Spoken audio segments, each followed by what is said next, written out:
Hello, my lovely students. How are you all? My name is Lavish Agarwal and I'm your maths educator. Today we are taking class 6 mathematics, chapter number 7, that is fraction. और आज हम लोग क्या करने वाले हैं? Yes, we will figure out some questions related to the topic that we have done. So let's start with the first question on the screen. देखिए, ध्यान से देखिएगा, हम लोगों को करना क्या है? हम लोगों को वही इक्विवेलेंट फ्रैक्शन वाले क्वेश्चंस करने हैं.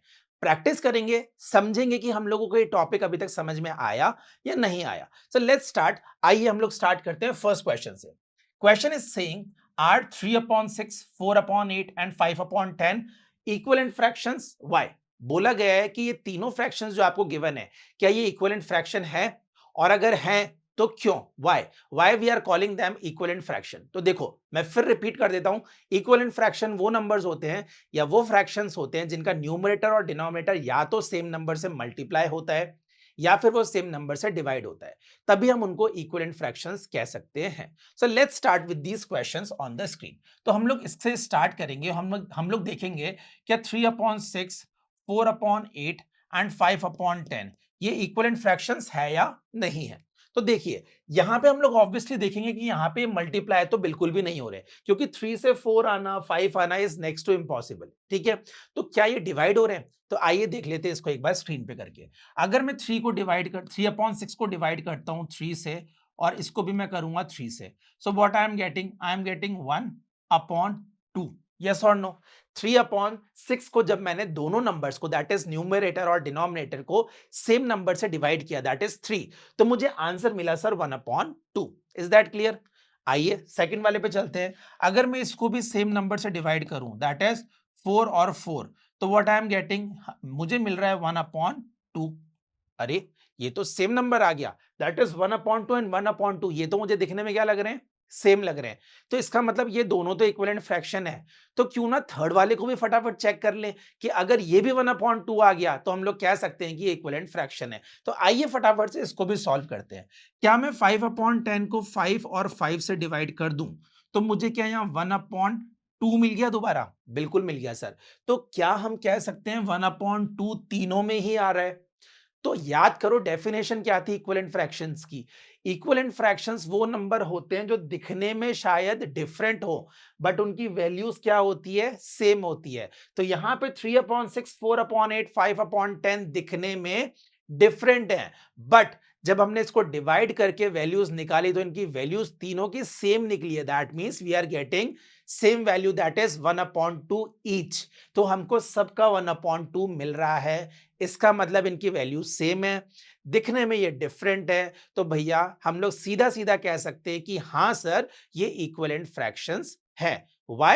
Because after dividing the values with the same number, we are getting the equal values. So we can say that these are the equivalent fractions. तो हम लोग इसको एंड में यहां पे लिख सकते हैं कि 3/6, 4/8 और जो 5/10 है वो एक दूसरे के इक्वलेंट है. दैट मीन्स हम इनके बीच में इक्वल का साइन लगा के ये चीज रिप्रेजेंट कर सकते हैं, बता सकते हैं इक्वलेंट बताने के लिए.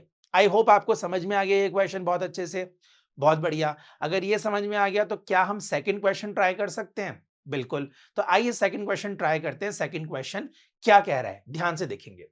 Question is saying write two equivalent fractions for 2/6. तो आपको बोला गया है कि सर 2/6 के आपको दो इक्विवेलेंट फ्रैक्शन लिखने हैं. तो इक्विवेलेंट फ्रैक्शन लिखने हैं तो हम निकालेंगे इक्विवेलेंट फ्रैक्शन. निकलेंगे कैसे सर?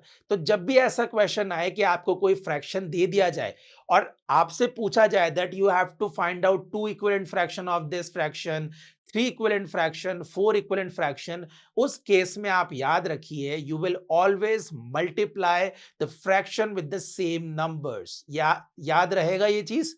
बहुत बढ़िया. तो हमेशा ध्यान रखना कि जब भी फ्रैक्शन देने के बाद 2, 3, 4, 5, 6 इस तरीके से इस सीरीज में आपसे पूछा जाए आपको इक्विवेलेंट फ्रैक्शन निकालना है, तो सीधा सीधा क्या करेंगे हम लोग? मल्टीप्लाई वाला मेथड काम में लेंगे. तो आइए इसके इक्विवेलेंट फ्रैक्शन हम कैसे निकालेंगे. 2/6 का अगर हम देखते हैं बेटा, तो 2/6 का अगर हमें दो इक्विवेलेंट फ्रैक्शन निकालने, तो एक बार हम इसको 2 से मल्टीप्लाई करते हैं, तो व्हाट वी आर गेटिंग, 2 2 4, 6 2 12. देखो 1 से हम क्यों नहीं करते? माइट भी आपके दिमाग में क्वेश्चन आ रहा होगा. देखो आगे चलने से पहले ये बात समझ लो. आप लोगों को लग रहा होगा कि सर 1 से तो आप करते नहीं हो, आप हमेशा 2 से स्टार्ट करते हो. बेटा 1 से इसलिए नहीं करते कि अगर मैं 2/6 को 1 से मल्टीप्लाई कर दूंगा तो देखो दोबारा मेरे पास 2/6 ही आ जाएगा। तो इसका मतलब क्या मैं कह सकता हूं कि 2/6 इक्विवेलेंट है 2/6 के? नहीं, ये चीज गलत हो जाती है। ठीक है, तो सेम नंबर से मल्टीप्लाई करके दो वैल्यूज आप ले लोगे तो आप उसको इक्विवेलेंट क्यों बोलोगे? आ रही है बात समझ में? इसलिए क्या होता है, हम लोग इमेजिन कर लेते हैं कि 2/6 जिसका इक्विवेलेंट फ्रैक्शन आपको निकालने को बोला है वो ऑलरेडी 1 से मल्टीप्लाई करके आया हुआ है। तो हम लोग जब नेक्स्ट इक्विवेलेंट फ्रैक्शंस निकालते हैं तो हम लोग 2 से स्टार्ट करते हैं। क्लियर है ये चीज? Very good. तो हमने यहाँ 2 से किया, अब हम लोग क्या कर लेते हैं, इसको 3 से कर लेते हैं। तो ये हो जाएगा 2 3 आर 6 एंड 6 3 आर 18। तो क्या मैं कह सकता हूं, इस चीज को देखो मैं इरेज कर रहा हूं, ये मैंने आपको समझाने के लिए लिखा था तो इसको आप इरेज कर लो। ठीक है, तो हम लोग कह सकते हैं कि 2/6 के दो इक्विवेलेंट फ्रैक्शंस कौन से आ गए सर? एक तो आ गया 4/12 और एक आ गया 6/18। कैसे आया? न्यूमरेटर और डिनोमिनेटर को सेम वैल्यू से मल्टीप्लाई करके। तो क्या मैं कह सकता हूं 2/6 जो है उसका इक्विवेलेंट फ्रैक्शन है 4/12 और दूसरा इक्विवेलेंट फ्रैक्शन है 6/18? हाँ सर, आप बिल्कुल कह सकते हो, क्योंकि आपने इक्विवेलेंट फ्रैक्शन निकालने के लिए इस फ्रैक्शनल वैल्यू को सेम नंबर से यहां और यहां मल्टीप्लाई किया तो हमें डिफरेंट वैल्यूज मिली जो कि इस 2/6 की क्या हो जाएगी? इक्विवेलेंट हो जाएगी। तो आप ऐसे उसको मेंशन कर सकते हैं। बोलो, कोई भी दिक्कत है इस सेकंड क्वेश्चन में? जो चीज नहीं समझ में आई, आराम से समझ में आ रही है बातें? बहुत अच्छे से, वेरी गुड। क्या नेक्स्ट क्वेश्चन ट्राई करें, एक और समझ में आएगा? Very good. आइए थर्ड क्वेश्चन एक और देख लो। यहां बोला गया है 4/6 is equal to dash is equal to dash is equal to dash.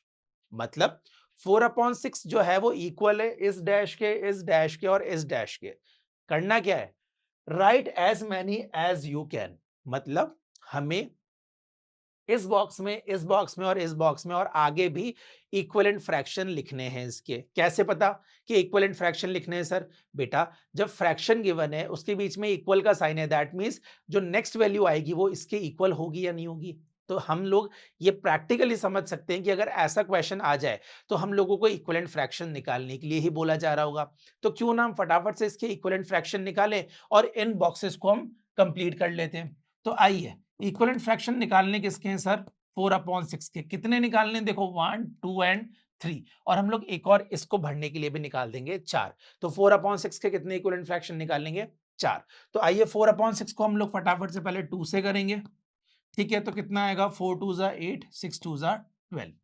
फिर 4/6 को हम लोग 3 से कर लेंगे, तो ये आ जाएगा 4 3 जार 12, 6 3 जार 18। यस और नो? इतनी बात समझ में आ गई? दो इक्विवेलेंट फ्रैक्शन मिल गए। आइए और निकाल लेते हैं। 4/6 जो आपको दे रखा है इसको 4 से कर लीजिए, तो कितना आएगा? 4 4 जार 16, 6 4 जार 24। तीन इक्विवेलेंट फ्रैक्शन आ गए। एक और निकाल लेते हैं।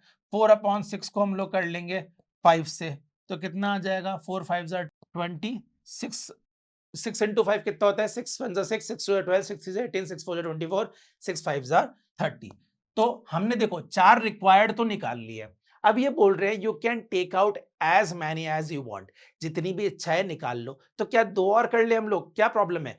कर लेते हैं, प्रैक्टिस हो जाएगी इक्विवेलेंट फ्रैक्शन निकालने के लिए। आइए 4/6 को हम लोग 6 से भी कर लेते हैं एक बार। ठीक है, तो 6 4 24, 6 6 36।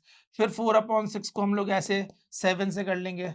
7 4 28, 7 6 42। और भी इनफाइनाइट आप ऐसे जा सकते हैं, जैसे अभी तक हमने 7 तक किया, 8 9 10 11 12 13 14। ऐसे आप as many as equivalent fractions निकाल सकते हैं। बस आप नंबर बढ़ाते जाइए, इक्विवेलेंट फ्रैक्शंस आपको मिलते जाएंगे। तो इस क्वेश्चन के हिसाब से अगर हम देखें कि हम लोगों को 4/6 के इक्विवेलेंट फ्रैक्शन कौन कौन से मिले? 8/12, 12/18, 16/24, 20/30, 24/36 एंड 28/42। तो ये हमको इक्विवेलेंट फ्रैक्शन मिले हैं 4/6 के, जो कि हम इन ब्लैंक स्पेस में डाल सकते हैं और हमारा आंसर कंप्लीट हो जाएगा। I hope you have understood that how to find out the equivalent fractions. If yes, then this is all for today. Let's meet in another video. Till then, take care. Goodbye.